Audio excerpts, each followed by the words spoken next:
Sector officers పిఓలు ఏపీఓలు ఎవరెవరు రాలేదు ఒకసారి చెక్ చేసుకోండి. చెక్ చేసి phone 217, 18, 19 17, 18, 19 243, 44 sir 27 sector number 27 Mastan sir sector number 27 Mastan Vali గారు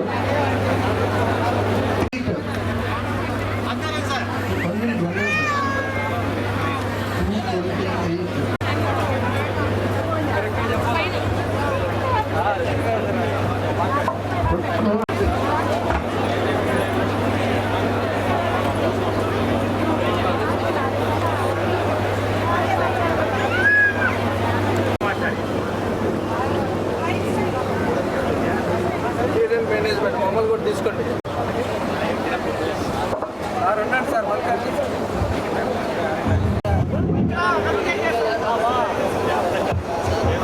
అందరూ సెక్టర్ ఆఫీసర్ చేయండి. దాని మీద ఏమీ ఫీల్ చేయాల్సిన అవసరం లేదు. అది వాళ్ళు చెక్ చేసుకోవడానికి మాత్రమే.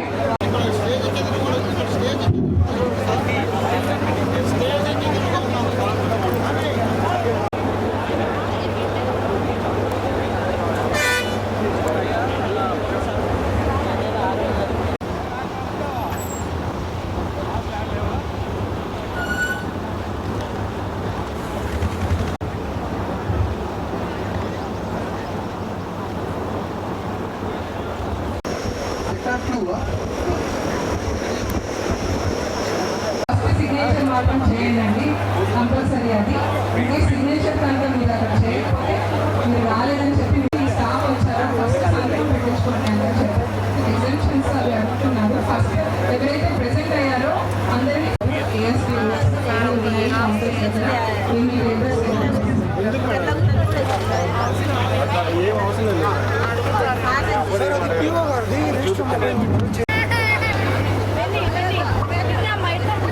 Sector officer 3rd sector polling station PS number 15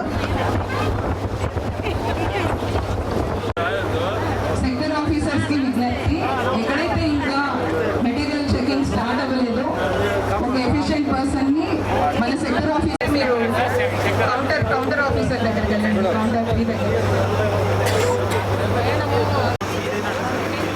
లేకపోతే అక్కడ కనుక్కోవాలి. మనం ఏం చెప్తాం కలవాలి లేకపోతే ఇంకోటి కూడా 18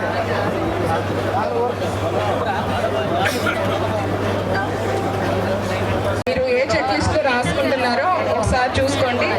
డిస్ట్రిబ్యూషన్ సెంటర్ చెక్ లిస్ట్ లోనే మీరు మార్క్ చేసుకోండి. రిసెప్షన్ సెంటర్ చెక్ లిస్ట్ అని కూడా ఇంకొకటి ఉంది.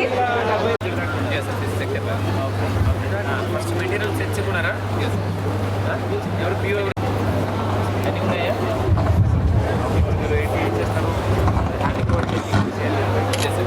చెక్ లిస్ట్ మీకు సైన్ అయితే sector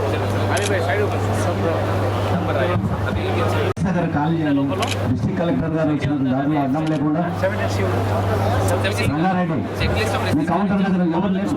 reception check list counter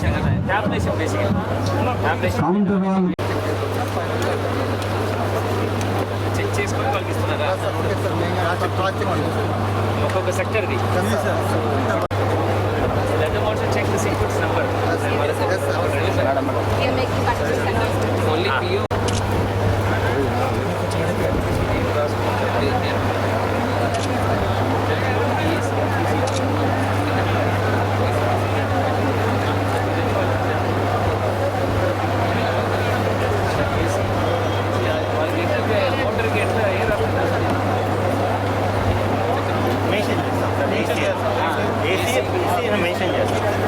parliament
ఒకరు వస్తున్నారు సార్.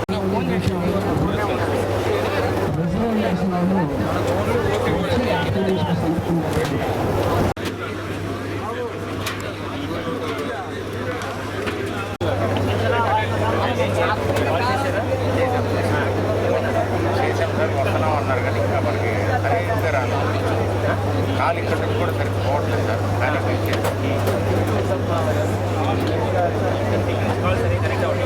కేవలం రిజర్వ్లో ఉన్నటువంటి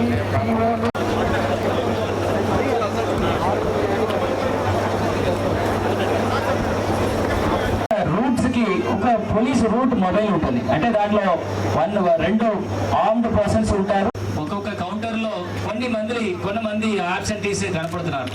కొన్ని పిఓస్ ప్రిసైడింగ్ ఆఫీసర్స్ లో దాదాపుగా ఒక 8 to 10 మంది వరకు ఇంకా రాలేదు, ఇంకా రిపోర్ట్ చేయలేదు.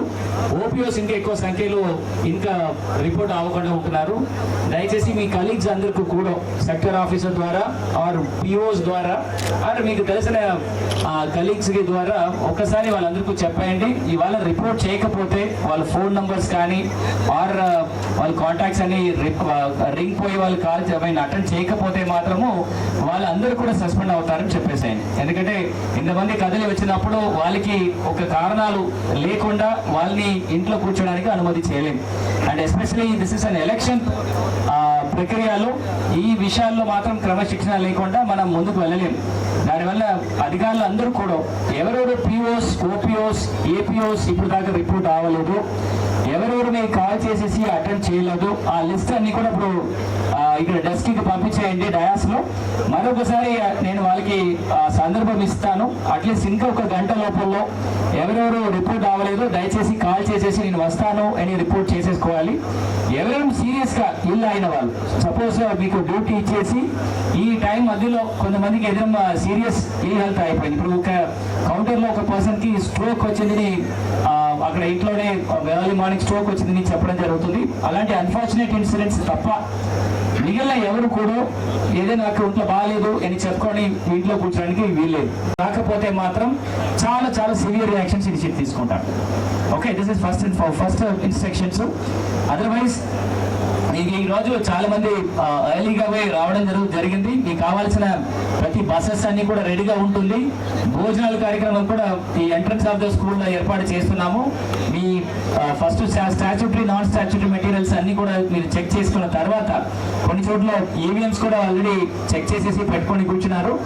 ఇన్ టర్న్స్ సపోజ్ ఓపీఓస్ కొంతమంది వచ్చేసి ఉంటే ఓపీఓస్ భోజనాలు చేసుకొని వచ్చిన తర్వాత దాన్ని ఏపీఓ అండ్ పిఓ మీరు కూడా భోజనాలు చేసుకొని మీ ఎంటైర్ టీమ్ ఫామ్ అయిన తర్వాత మీ స్థానిక లొకేషన్ లో కూర్చోండి.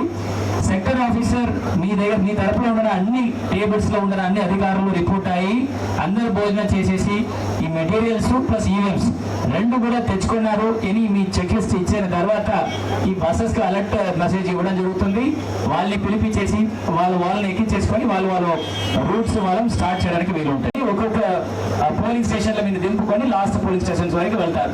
సో సిమిలర్ గా పోలింగ్ అయిన తర్వాత కూడా లాస్ట్ పోలింగ్ స్టేషన్ లో ఉంటున్న వాళ్ళు అక్కడ నుంచి బయలుదేరి ఈ మిగిలిన రూట్స్ లో ఉన్న వాళ్ళని ఎక్కించేసుకొని సేమ్ సీక్వెన్స్ లో మళ్ళీ తిరిగి ఈ కేంద్రాలకు రావడం జరుగుతుంది. సో దీనివల్ల కొంత కాలం దాబలం అవవచ్చు. ఎందుకంటే అందరూ తీసుకురావడంలో ఒక అరగంట 45 minutes అడిషనల్ గా ఉండవచ్చు. బట్ దానికి తప్పదు.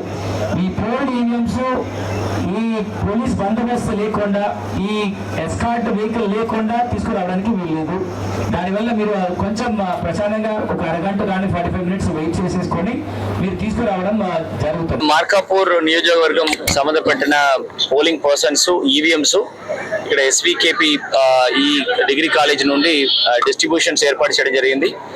ఇవాళ 29 సెక్టర్లో 259 పోలింగ్ స్టేషన్స్ ఉంటున్న పోలింగ్ పర్సన్స్ కూడా ఇక్కడ నుంచి బయలుదేరుతారు. దాదాపుగా ఒక 2000 మెంబర్స్ వరకు ఇక్కడ ఆల్రెడీ రిపోర్ట్ అయ్యడం జరిగింది. ఎక్కడెక్కడ ప్రిసైడింగ్ ఆఫీసర్స్ కానీ అసిస్టెంట్ ప్రిసైడింగ్ ఆఫీసర్స్ కానీ ఆర్ అదర్ పోలింగ్ అఫీషియల్స్ ఈ 3 కేటగిరీలో ఉన్న వ్యక్తులు అందరూ కూడా ఎవరెవరికి డ్యూటీ చేసినా అందరూ కూడా 100% ఇక్కడ రిపోర్ట్ చేయాలి. ఎవరెవరు రిపోర్ట్ చేయకపోతే వాళ్ళ మీద కఠిన చర్యలు తీసుకోవడం జరుగుతుంది. ఒకటి వాళ్ళకి ఏదైనా ఎక్సెంప్షన్స్ బాగాలేదు, ఈ డ్యూటీ చేసిన తర్వాత వాళ్ళకి ఏదైనా హెల్త్ ఇష్యూస్ కానీ ఏదైనా ఇబ్బంది ఉంటే ఖచ్చితంగా ఈ సెంటర్కి వచ్చేసి వాళ్ళకున్న ఫిర్యాదు ఇక్కడ ఆర్ఓకు చెప్తే ఆర్ఓ రిప్లై చేయడానికి సిద్ధంగా ఉన్నారు. బట్ నేను ఇంట్లో కూర్చొని నాకు రాలేను, నేను ఇంకొక పని ఉంది అని చెప్పిన వాళ్ళకి మీరు ఖచ్చితంగా కఠిన చర్యలు తీసుకుంటాం. ఫస్ట్ ఆఫ్ ఆల్ ఈ రోజు ఈవినింగ్ కి వాళ్ళకి సస్పెన్షన్ ఆర్డర్ ఇవ్వడం జరుగుతుంది. ఎందుకంటే చూస్తే 90% ఆఫ్ పీపుల్ చక్కగా పొద్దున మార్నింగ్ 5 గంటలకు కానీ లేచి గుంటూరు నుండి ఒంగోలు నుండి ఇద్దలూరు నుండి ఈవెన్ సింగరాయకొండ కొండేపి నియోజకవర్గం నుండి కూడా బస్సెస్ ఎక్కించేసి చక్కగా రావడం జరిగింది. కొన్ని సెక్టర్లో పిఓస్ అండ్ ఓపీఓస్ రాలేకపోయారు, వాళ్ళని ఇప్పుడు కాల్ చేసి రమ్మడం జరుగుతుంది. ఎవరెవరు ఇంట్లో కూర్చుంటామో వాళ్ళకి మధ్యలో రిజర్వ్స్ పెట్టుకుంటారని ఆలోచన ఉన్న వాళ్ళందరూ కూడా దయచేసి వచ్చేసి రిపోర్ట్ చేయండి. మీకు ఏదైనా ఫిర్యాదు ఉంటే ఇక్కడ రిపోర్ట్ చేయవలసిన కోరుతున్నాను. అదర్వైజ్ వచ్చిన వాళ్ళకి కావాల్సిన బస్సెస్ అన్ని కూడా చక్కగా ఏర్పాటు చేశాము. ఇవాళ స్టాచ్యూటరీ మెటీరియల్స్ వరకు అన్ని డిస్ట్రిబ్యూషన్ అయింది. ఇంకొక గంటల్లో ఈవీఎంస్ ముఖ్యంగా బ్యాలెట్ యూనిట్ 2 బ్యాలెట్ యూనిట్ ఉంది మార్కాపూర్లో, then control unit and VVPATs 1 for constituency AC assembly constituency, ఇంకొకటి ఫర్ పార్లమెంట్ కాన్స్టిట్యున్సీ. 2 కూడా ఈ పోలింగ్ పార్టీస్ కి ఇవ్వడం జరుగుతుంది. వాళ్ళు కూడా ఆ సీక్వెన్స్ నంబర్, ఆ సీరియల్ నంబర్ చెక్ చేసేసుకొని ఏమేం పోలింగ్ స్టేషన్స్ కి ర్యాండమైజ్ చేసి అలాట్ చేసినది మాత్రమే వాళ్ళు తీసుకువెళ్తారా లేదా అని చెక్ చేసుకొని తీసుకువెళ్ళడం జరుగుతుంది. రెండవదిగా వాళ్ళు పోలింగ్ కేంద్రాలకు వెళ్ళిన వెంటనే ఆ పోలింగ్ కేంద్రాల్లో వాళ్ళకి ఓటర్స్ కి కావాల్సిన సదుపాయాలన్నీ కూడా చక్కగా చేశారా లేదా, ఈ అష్యూర్డ్ మినిమం ఫెసిలిటీస్ అన్ని ఉన్నాయా లేదా అని ఒకసారి పరిశీలన చేసేసి దానికి కూడా గ్యాప్స్ ఉంటే ఇమీడియట్ గా అక్కడ బిఎల్ఓలకి అండ్ సెక్టర్ ఆఫీసర్స్ దృష్టికి తీసుకుని వస్తారు. ఆ గ్యాప్స్ ఉంటే వాళ్ళకి ఇమీడియట్ గా అది సరిచేయడానికి వాళ్ళ టైం కూడా ఉంటుంది. ఈ రోజు నైట్ వాళ్ళు ఎక్కడ వెళ్ళి ఇంకొక ఇంటికో కానీ ఆర్ భోజనాల కోసం ఇంకొక ఇంటికో వెళ్ళడానికి వీలేదు. అన్ని కూడా ఆ పోలింగ్ స్టేషన్ లో వాళ్ళకి ఉండడానికి గదిలు, బెడ్డింగ్స్ అన్ని కూడా ఏర్పాటు చేశాము. భోజనాలు నైట్ ఉంటున్న డిన్నర్ నుండి రేపు మార్నింగ్ టీ కాఫీ నుండి టిఫిన్ భోజనాలు అండ్ ఈవినింగ్ స్నాక్ వరకు బిఎల్ఓస్ ద్వారా ఆర్గనైజ్ చేయడం జరిగింది. దానివల్ల వాళ్ళు ఎక్కడ వెళ్ళి ఎవరి దగ్గర అడగడానికి అక్కర్లా.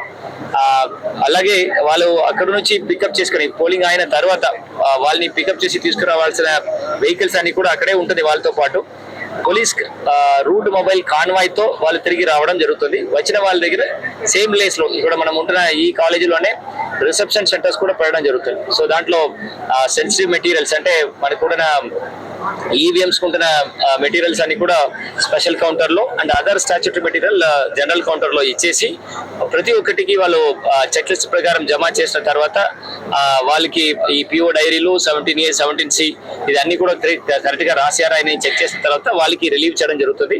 అప్పుడు వరకు పిఓస్ అండ్ ఓపీఓస్ అందరు కూడా ఈ స్థానిక లొకేషన్స్ కి రావాలి. ఇక్కడ నుంచి వాళ్ళ ఊరికి స్థానికంగా వెళ్ళిపోవచ్చు. ఇక్కడ కలెక్ట్ చేసిన ఈవీఎంస్ అన్ని కూడా కవర్స్ ఈవీఎంస్ అన్ని కూడా సెపరేట్ ఒక డీజీటీ వెహికల్ లో అంటే ఒక క్లోజ్డ్ వెహికల్ లో పెట్టుకొని రైస్ కాలేజ్ టంగుటూరు లో ఉంటున్న central strong room and counting locations కి తీసుకువెళ్ళడం జరుగుతుంది. సో దానివల్ల ఇక్కడ మార్కాపూర్ నియోజకవర్గంలో ఉంటున్న పోలింగ్ స్టేషన్ సంబంధపడిన పోలింగ్ అధికారులు అందరూ కూడా ఒంగోలు దాకా వాళ్ళ ఈవీఎంస్ తీసుకువెళ్ళ అక్కర్లా. ఇది ఈ ఫెసిలిటీ ఇక్కడ ఈ ఎలక్షన్స్ లో వాళ్ళకి చేయడం జరిగింది. వాళ్ళు త్వరగా ఇక్కడ కంప్లీట్ చేసుకుని వాళ్ళ ఊరికి వెళ్ళడానికి ఉన్న ఏర్పాటు చేశాము. అది మాత్రం కాకుండా ఇవాళ కూడా వాళ్ళకి మార్నింగ్ టిఫిన్ నుంచి భోజనాలు, వాటర్స్ అదన్నీ కూడా చక్కగా ఏర్పాటు చేయడం జరిగింది. ఏదైనా ఇక్కడ నుంచి వాళ్ళ ఊరికి వెళ్ళడం కానీ వాళ్ళ ఊరు నుంచి ఇక్కడ రావడానికి ఉంటున్న ఆర్టీసీ స్పెషల్ బస్సెస్ కూడా ఏర్పాటు చేయడం జరిగింది. సో మార్కాపూర్ చూస్తే ఒంగోలు నుంచి దాదాపుగా 8 బస్సెస్ మార్నింగ్ 5 గంటలకు బయలుదేరింది. రేపు ఈవినింగ్ కూడా ఇక్కడ నుంచి మళ్ళీ ఒంగోలు వెళ్ళడానికి కూడా ఆర్టీసీ బస్సెస్ స్పెషల్స్ ఏర్పాటు చేశాము. కొన్ని ప్రైవేట్ బస్సెస్ ఎక్కడెక్కడ ఒంగోలు నుంచి వచ్చిందో దాంట్లో నుంచి కూడా ఈ పోలింగ్ పార్టీస్ వాళ్ళ సొంత స్థానికంగా ఉన్న రెసిడెంట్స్ కి వెళ్ళడానికి ఉన్న ఏర్పాట్లు కూడా చేశాము. సో పోలీస్ బందోబస్తు కూడా గట్టిగా ఇవాళ ప్లాన్ చేయడం జరిగింది. ఎక్కడెక్కడ క్రిటికల్ పోలింగ్ స్టేషన్స్ ఉంటుందో అక్కడ central armed reserve forces weapon తో ఉంటారు. అండ్ ప్రతి ఒక్క పోలింగ్ స్టేషన్ లో మినిమం ఒక పోలీస్ అధికారి ఉంటారు. అండ్ క్యూ మేనేజ్మెంట్ అండ్ అక్కడ ఉంటున్న క్రౌడ్ మేనేజ్మెంట్స్ అన్ని కూడా పోలీస్ అధికారులు చేస్తారు. పొలిటికల్ పార్టీస్ వాళ్ళు క్రమశిక్షణతో వాళ్ళు ఉన్న 100 మీటర్స్ అండ్ 200 మీటర్ పెరిమీటర్ లో వాళ్ళు స్టాల్స్ పెట్టుకొని వాళ్ళు స్లిప్స్ కానీ ఏదైనా వాళ్ళకు ఉన్న అభ్యర్థులు ఏజెంట్స్ కూర్చోడానికి వెసులుబాటు ఏర్పాటు చేయవచ్చు. బట్ 100 మీటర్స్ దాటి ఓన్లీ ఆథరైజ్డ్ పర్సన్స్ ఓటర్స్ మాత్రమే రావడానికి వీలు ఉంటుంది. ఎవరైనా ఏజెంట్ కానీ ఆర్ ఒరిజినల్ క్యాండిడేట్ కానీ వచ్చినప్పుడు క్యాండిడేట్ ఒకరు దాని ఏజెంట్ ఒకరు ఇద్దరు మాత్రము కలిపి వాళ్ళు పోలింగ్ కేంద్రాలు పర్యవేక్షణ చేసుకోవచ్చు. అక్కడ ఉన్న పోలింగ్ ఏజెంట్స్ కి వాళ్ళు అదిని కూడా వాళ్ళతో డిస్కస్ చేయడానికి వాళ్ళకి రైట్స్ ఉన్నాయి. అది కాకుండా మీడియా మిత్రులు కూడా మీడియాలకి ఎవరెవరు ఎలక్షన్ పాసెస్ ఇచ్చారో వాళ్ళు మాత్రమే కేంద్రం లోపల వెళ్ళి ఫోటో తీసుకోవడానికి వీలు ఉంటుంది. అక్రెడిషన్ కార్డ్స్ ఉన్న వాళ్ళు పోలింగ్ కేంద్ర బయటగా ఉంటున్న క్యూస్ మేనేజ్మెంట్స్ అక్కడ ఉన్న వస్తువులు ఎలా ఉంది వరకు ఫోటోస్ వీడియో తీసుకొని మళ్ళీ బయటకు రావచ్చు. అదర్వైజ్ యూఆర్ ఆల్సో అలౌడ్ ఈ 100 మీటర్ పెరిమీటర్ లో ఆల్ అక్రెడిషన్ ఇచ్చిన మీడియాస్ అందరూ కూడా రావచ్చు.